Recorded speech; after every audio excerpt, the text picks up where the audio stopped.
네, 오늘은 요한 1, 2, 3서 같이 한번 보겠습니다. 먼저 요한 1서입니다. 세상에는 진짜와 가짜가 섞여 있기 마련입니다. 값비싼 것일수록 가짜가 득실거리지요. 교회 안에서도 진짜 신자와 가짜 신자가 섞여 있습니다. 그렇다면 어떻게 진짜 신자와 가짜 신자를 구별할 수 있을까요?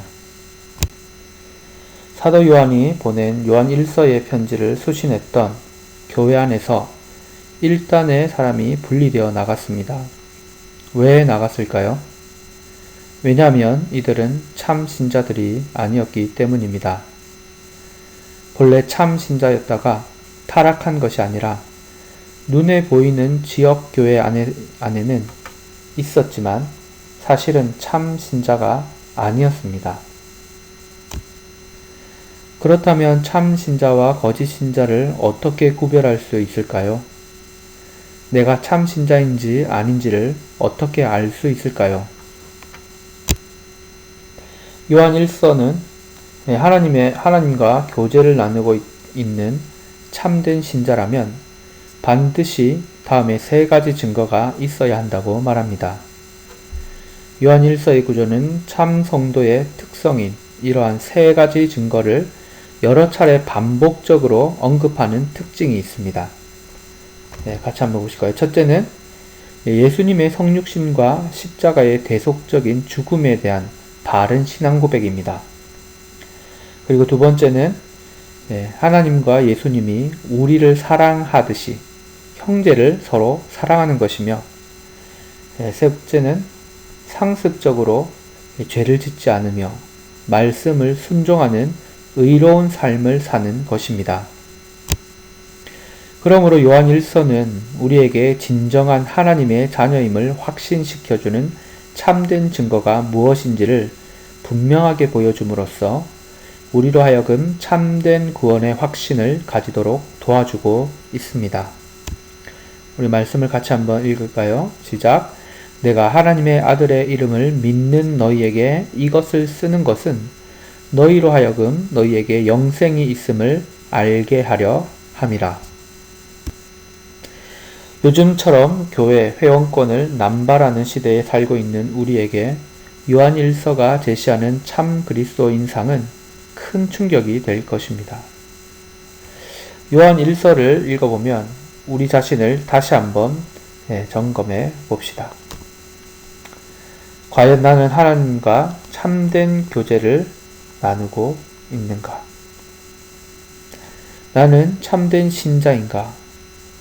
나는 참된 하나님의 자녀인가? 그렇다면 그 증거는 무엇일까요? 나는 예수님께 대한 바른 신앙을 가지고 있나? 나는 형제를 사랑하고 있나? 나는 죄에 대해 민감하며 하나님 말씀 순종하기를 즐겨하나?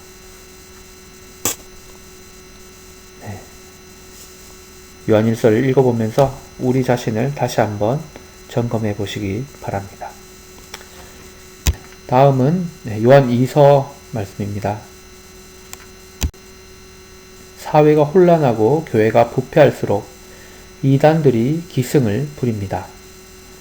요즘 우리 주변에도 여러 부류의 이단들의 피해를 입은 사례가 속출해서 마음이 아픕니다.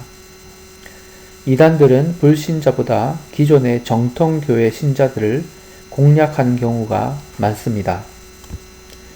만약 여호와의 증인이나 신천지 같은 이단이 우리 집 초인종을 누르고 성경 공부를 하자고 하면 어떻게 해야 할까요?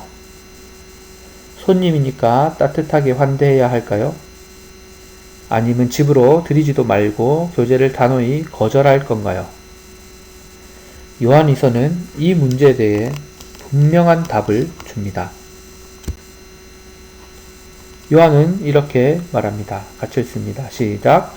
누구든지 이 교훈을 가지지 않고 너희에게 나아가거든 그를 집에 들이지도 말고 인사도 하지 말라.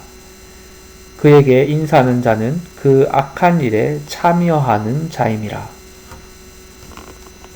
기억하시기 바랍니다. 이단자에게 폭력을 행사하거나 악한 감정으로 미워하라는 말은 아닙니다. 얼핏 보면 너무 매몰차 보입니다. 성도들은 상대방이 불신자이건 이교를 믿건 이단자이건 나와 신앙이 다르다고 해서 그들을 박해하거나 증오해서는 안 됩니다. 성도들은 할 수만 있다면 모든 사람을 관용으로 대하려고 노력해야 합니다. 그러나 성도들은 암호하거나 친밀한 교제를 누려서는 안 됩니다. 성도들의 교제는 분명한 진리의 범위 내에서 이루어질 때 그 교제가 영적으로 복이 되는 것입니다. 성도들은 결코 자신이 성도라고 주장하는 모든 사람과 무차별적으로 교제하도록 부름받지는 않았습니다. 성도들은 친밀한 교제는 예수 그리스도에 대한 바른 진리를 믿는 사람들 사이에서만 이루어져야 합니다. 요한이서에는 사도 요한 당시에도 참된 성도들을 미혹하는 이단자들이 많이 있었음을 보여줍니다. 말씀을 같이 한번 읽을까요? 시작. 미혹하는 자가 세상에 많이 나왔나니 이는 예수 그리스도께서 육체로 오심을 부인하는 자라. 이런 자가 미혹하는 자요 적 그리스도니. 요한이 말하는 이러한 미혹하는 자, 즉 이단자들은 오늘날에도 우리 주변에 여러 모습으로 존재하고 있습니다. 요한이서는 우리에게 나의 기본적인 신앙을 파괴할 목적으로 나에게 접근하는 이러한 거짓 성도나 거짓 선생들을 잘 분별해서 그들과 단호하게 교제를 끊으라고 말합니다. 무조건적이고 무분별한 교제는 성도의 신앙을 파괴하거나 약화시키기 때문입니다. 뿐만 아니라 가정과 공동체까지 파괴하거나 약화시킵니다. 요한이서는 우리에게 성도 간의 교제와 교제의 기초와 교제의 요소와 교제의 범위와 교제의 축복에 대해 소개해 줌으로써 성도 간의 사랑의 교제는 언제나 진리와 함께 손을 맞잡을 때만 진정한 축복이 됨을 보여줍니다. 다음으로 요한 3서 같이 보겠습니다. 복음을 위해 집을 떠나 순회 사역을 하는 사람들이 있습니다. 순회 전도사, 순회 설교자, 순회 선교사 등입니다. 사도 바울이 바로 그런 사람이었습니다. 지금도 그런 사역을 하는 주의 종들이 있습니다. 성도들은 이러한 순회 사역자들을 어떻게 대접해야 할까요? 또한 넓은 의미로 자신의 집에 방문하는 성도들을 어떻게 대접해야 할까요? 요한 3서는 이러한 손님 접대의 문제를 다루고 있습니다. 요한 3서에 따르면 손님 접대는 그리스도인의 가장 중요한 미덕 가운데 하나입니다. 손님 대접은 성도들이 진리 안에서 행하는 가장 중요한 표지 가운데 하나입니다.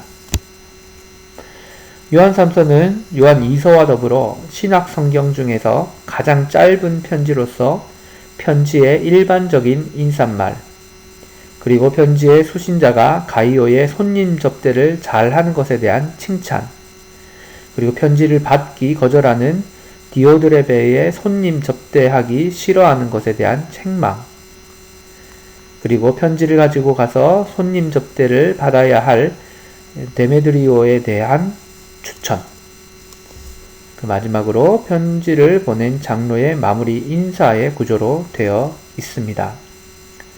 편지의 서론적 인사말과 결론적 인사말을 제외한 편지의 본론은 샌드위치 구조로 되어 있습니다. 손님 접대를 잘하는 가이오의 모범 사례에 대한 칭찬 중간에 손님 접대를 거부하는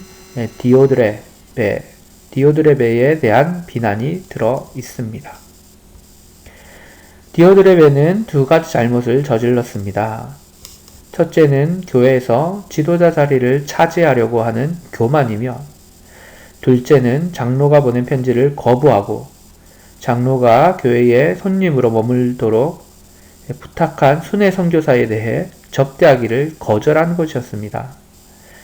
이것은 진리 안에서 행해야 할 성도로서는 심각한 결격 사유였지요. 초대교회에서 복음이 왕성하게 퍼져나간 데에는 이런 순회 선교사들의 힘이 참으로 컸습니다. 이들이 순회 선교 사역을 하는 동안 지역교회는 마땅히 이들을 환영하고 대접했습니다. 오늘날은 초대교회와 문화적 상황이 많이 다르지만 여전히 순회 사역의 삶을 살고 있는 선교사님과 또 자신의 교회 또는 집을 방문하는 손님들을 잘 대접하는 것이 성도의 마땅한 미덕이라는 점을 잊지 말아야 할 것입니다.